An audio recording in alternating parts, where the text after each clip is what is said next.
I believe that we now in America have two contrasting worldviews. I think that's the biggest problem, and it's the biggest division. It's not a political worldview. On one side, you have the traditional Judeo-Christian capitalistic worldview. On the other hand, you have a new secular, humanist, Marxist, communist worldview. I think that the people who understand God and what God's doing in the world today, they understand, whether Christian or Jew, they understand that we need to support the nation of Israel because they're God's chosen people. Really, the motivation for Israel Appreciation Day is very simple, which is when you look at what was happening in the country and the world, and certainly in the Middle East, no one was really telling the Israel story.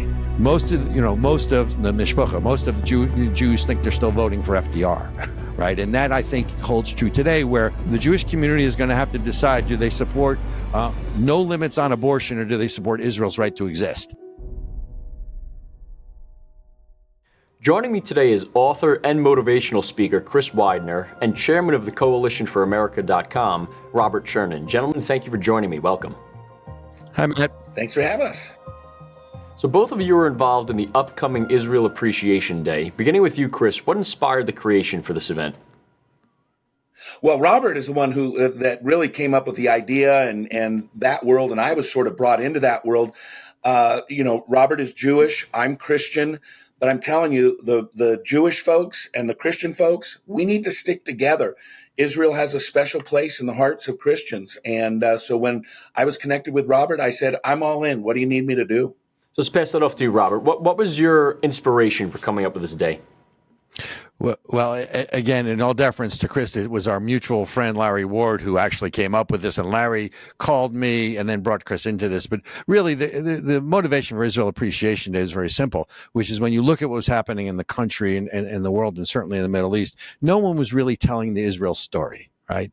Everyone knows that Israel is the Jewish state, Jewish homeland, and everyone knows that they're a strategic U.S. ally. But there's so many things below that level that people, certainly in this country, are not aware of, whether it's freedom of religion, freedom of the press, human rights, women's rights, capitalism, democracy, rule of law, all the medical and technological advances that this little country, the size of New Jersey, contributes to the world. And it's such an important thing. We just felt it was important to start putting together sort of an educational campaign, if for no other reason than to counter the narrative that's out there that, Israel is this bad occupying country, when that's just not true. And most people don't have the information they need in any organized fashion. So our mutual friend reached out for me. He then brought Chris in, who has honestly been a godsend in helping make this a reality. And Israel Appreciation Day is September 18th, and it's our first annual. This is going to be a yearly event. Now, you mentioned September 18th. How important was it to have the event take place close to the one-year anniversary of the October 7th attacks from last year? Well, we thought that was critical. First of all, you're coming up against, like you said, the anniversary of October 7th. Tactically speaking, obviously, the Jewish holidays, the high holidays were in October. But it was really the other motivating factor was not just coming up against October 7th. And let's remember, there are still hostages, both American and Israeli hostages, and they need to come home, and they need to come home now. And that's one of the things that we're going to be talking about. But the other things that seem to line up is the UN General Assembly is back in session, and the college kids are back on campuses. And like I said, the other side is very organized, and they are trying to control the narrative and without any information. So we just felt that September 18th was the right date to really bring this to the American public in this large, incredibly well done event that's just going to have the reach across the country and across the world, for that matter. Let's talk about narratives for a moment. So when the Russia-Ukraine war began, it seemed as though opinions and support were split amongst American political party lines to a certain extent. With this conflict, however, it seems that there are people from both parties who support, both Israel and the Palestinian cause. That's a rarity in American politics, and I want to ask both of you why you believe this is the case. Why is this so unlike other conflicts in terms of public support? Chris, we'll begin with you, then we'll go to Robert. I find it interesting, looking at this, in that I believe that we now in America have two contrasting worldviews. I think that's the biggest problem, and it's the biggest division. It's not a political worldview. It's a problem. It's a worldview problem. Meaning, on one side, you have the traditional Judeo-Christian capitalistic worldview. On the other hand, you have a new secular, humanist, Marxist, communist worldview. And while politically you have people who support in both the right and the left, you tend to have more support on the right for Israel than the left. But there are people on both sides, and our meeting, our Israel Appreciation Day, is nonpartisan, and we have people from both sides. And so, what's interesting to me is to see people who sort of sort into those different worldviews, and it's traditionally just that one worldview that believes in God. It believes that Israel is the chosen people. When I think about the Old Testament, and I think about when God said to Israel, he said, do you know why I chose you? And it's not because you're great. It's not because you're bigger than everybody else. Not because you're smarter or richer or anything. I chose the nation of Israel to demonstrate my glory and my grace. And out of this one man, Abraham, will come a nation whose people are more than the sand in the seashore or the stars in the heavens. And I think that the people who understand God and what God's doing in the world today, they understand, whether Christian or Jew, they understand that we need to support the nation of Israel because they're God's chosen people. Now, Robert, what do you attribute this sort of blended support to? What is causing this?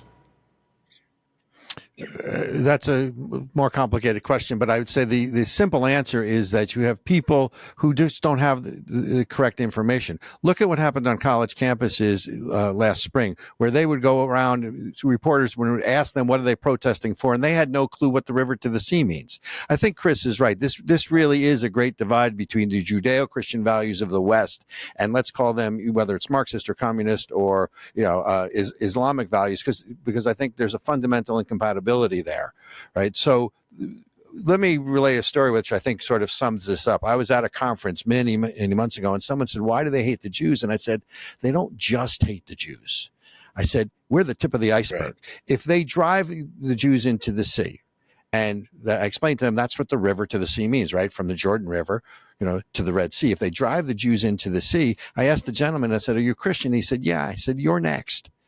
I said, because it's really about these Judeo-Christian values. Now, in terms of the schism in this country, Judaism has a concept called tikkun olam, which is to heal the world, right? Do good, make the world a better place. And I think over the years that has been sort of co-opted by a certain philosophy or ideology on the left side, and that has sort of morphed into this social justice movement. And I think the interesting thing for me, when I've seen this, certainly going back from 2020 and even earlier, but certainly at the height of Black Lives Matter protests, is the vanguard of most of these social justice movements were Jews. I mean, there are obviously, a lot in the African American or Black community as well, obviously, but a lot of it was Jewish because they just thought that there was this alignment between them. And then when they found out that, oh my God, these organizations are anti-Semitic, those of us who I think were a little more tuned in just said, where have you been all this time? So I think there's this cognitive dissonance moment going on within arguably the liberal Jewish community, which is the majority in this country. I would say certainly the Reformed Jewish community as well, as to how did we get here? So I think what you're really seeing is sort of in common day parlance, a gut check time for much of the Jewish community, because when you look at this, and I don't want to get into politics, but arguably, and I ran the Jewish outreach for President Bush 43 for the country in 2004, so, who at the time was probably the best friend as a U.S. president Israel's ever had, until Donald Trump and the Abraham Accords, which has radically shifted the Middle East towards peace. The Jewish community now has to make a choice. Do you support Israel and its right to exist, or are you going to support this sort of pro-Hamas lobby in this country, which is basically shouting death to America inside America? Now, I know you just said you don't want to get too into politics, so you could sit this one out if you'd like, though I would like to hear your feedback. But I want to ask both of you about the election. Jewish Americans have previously predominantly voted for Democrats.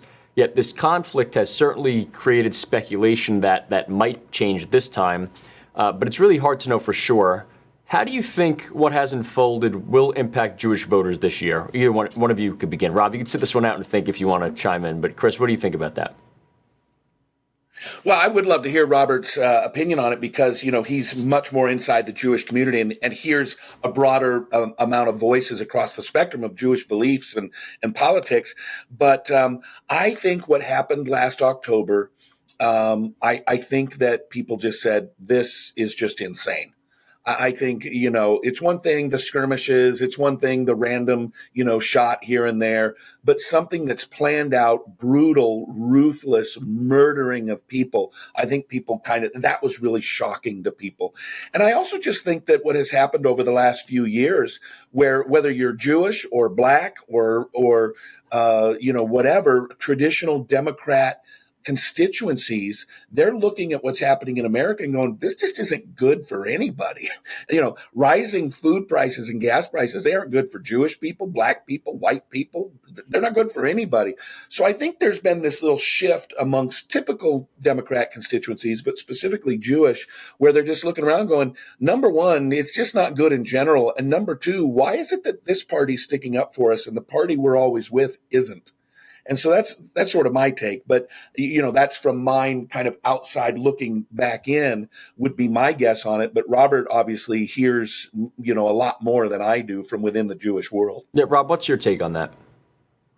Well, I agree with Chris, but from relatively speaking, an insider's perspective, I think that anyone who predicts or thinks they can predict how this is going to unfold really doesn't know, because there's definitely a realignment going on between the coalitions that traditionally form the power bases of the different parties, including the Jewish community, which, remember, the Jewish community really only moves the vote in probably 3 states, would be Florida, Pennsylvania, and Ohio. There are obviously large Jewish populations in New York. There's large Jewish populations in California, but relative to the whole of the population, the question is, do they move the needle? I think I think it's gut check time. I think the Jewish community, and my father, who was in a family of Democrats, was the first Republican, the black sheep, when he voted for Nixon in '68, basically said to me, "Don't forget, Robert. Most of the mishpacha, most of the Jews think they're still voting for FDR." Right. And that, I think, holds true today, where the issue, the Jewish community is going to have to decide, do they support no limits on abortion, or do they support Israel's right to exist? And I don't know how that's going to play itself out. Obviously, I think that the Jewish community, like many other communities, vote against their own self-interest sometimes because they believe the billing. And if you look at, Vice President Harris is now sort of repackaging herself to say all the things that Donald Trump says, because when she gets in office, I don't think anybody realistically believes she's going to do any of that. But I think that'll hold some of the Jewish vote to her base. But I think it's they being the Democratic Party passed over a moderate Jewish governor in Pennsylvania, Josh Shapiro, in favor of a pro-Hamas, I would argue, communist governor, or certainly pro-Chinese governor of Minnesota, Tim Walz. So I don't know how this plays out in the Jewish community. I know you're going to get, on an aggregated national basis, more Jewish votes voting, for Donald Trump than historically has been. But I will tell you, 2004 was the high water mark. Traditionally, about 21%, 18 to 21% nationally of the Jewish population voted Republican. We got that up to 28%. I'll be curious to see if it breaks that number, and that's sort of my benchmark. Well, you just when you think about it, you mentioned, Robert, realignment of constituencies. And you look at particularly younger black African men, African American men who are shifting out. They're like, no way, we're done. We've been with this group for 50 years. That hasn't done us any good. You look at it, so they're moving out, and that's based on race, right? Typically, racially, they've been Democrat. You look at what Robert F. Kennedy just did. I mean, that is it's like, hey, I've been Democrat my whole life. I come from the greatest Democrat family in American history. But at some point, you kind of have to go, they're not doing me any good. And so he's stepping out. So you've got former Democrats, you've got former constituencies like African American constituencies. I think you're seeing a lot of gay and lesbian folks who are saying, okay, look, historically, maybe we've been this way, but we need to pay for gas and groceries, and we're kind of concerned about what's going on at the border. So we're going to go this way. And then ultimately, I think you have Jewish folks the same way. They're like, okay, historically, we've been this way, but there comes a time when you have to realign to people who are going to do what is best for you. And what I found interesting about what Robert just said about Jewish people thinking years ago that they were still voting for FDR's Democrat Party. I think now a lot of, not necessarily Jewish people, I don't have that information, but Democrats still believe they were voting for the JFK Party. And this Robert F. Kennedy shift sort of is a wake-up call to them. So I'm very interested to see what impact that has as well. Before I let both of you go, what is one thing both of you want people to walk away from this event with, both Jewish Americans and non-Jewish Americans in attendance? I'll tell you what I hope for. I hope for people to come to a greater appreciation of Israel historically as God's chosen people, but as our greatest ally of freedom in the Middle East. The nation of Israel and America, we're locked together, not only rooted by that traditional faith, but rooted by a belief in capitalism, a belief in freedom, and those kinds of things. I hope that people come to a better understanding of our relationship and the unique relationship that we have with the nation of Israel. I agree with what Chris said. I want to take it even a little further. The theme of this event is Israel, a modern miracle and an ancient hope. But the subcontext of this is imagine a world where Israel doesn't exist and all the things that would affect, not only in the Middle East, but in the world. As Chris pointed out earlier, it's not even bipartisan, it's nonpartisan. It's a nonpartisan interfaith grassroots outreach to the country. And it's not D.C. We do have politicians. We have Senator Marco Rubio. We have Congressman Richie Torres.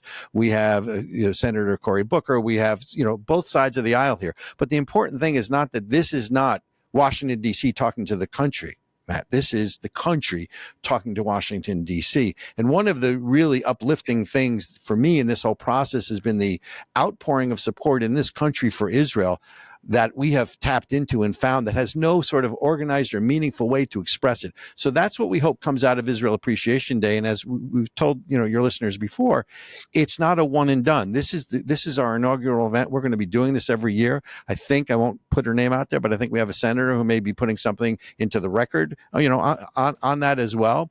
I hope people come away with an understanding that that the things that matter about Israel, yes, it's a Jewish state. Yes, it is our strategic U.S. ally. But here's all these other things I didn't know about Israel. Wow, I didn't know that, especially the younger generation. Because when the old white guys like me are dead and gone, it's the younger generations that are going to be here. And we have done a really poor job in educating them because we have abdicated that education to what I call government-run schools, right? Public schools to me are government-run schools, right? That's really what they are. And we've said, here, teach my kid. So we hope that Israel Appreciation Day, and folks, it's israelappreciationday.com, September 18th. It is totally virtual. You can get your tickets online. You can stream it on Roku or the streaming channels. But we hope that everyone, Matt, walks away with learning something they didn't know and going, oh, you know what? Israel is important, and here's why. And that's what I hope they walk away with. And that's why, thank you for having us. It's such an important message to get out there, because right now only one side's doing the talking, and that's about to change. Well, thank you both for joining me today. Maybe we'll have you back on sometime down the line, and we could talk about East Coast versus West Coast and some food debates. But best of luck with the event until then, and hope to talk to you guys again soon. Thank you. Thanks a lot. And to all our listeners out there, be sure to like and subscribe to all of our AMAC channels so that you don't miss out on any of our great content. I'm Matt Kane. Until next time. The Association of Mature American Citizens is the conservative voice for Americans 50 and older. AMAC is fighting for the values that you hold dear. Join today. Together, we can write the course of America.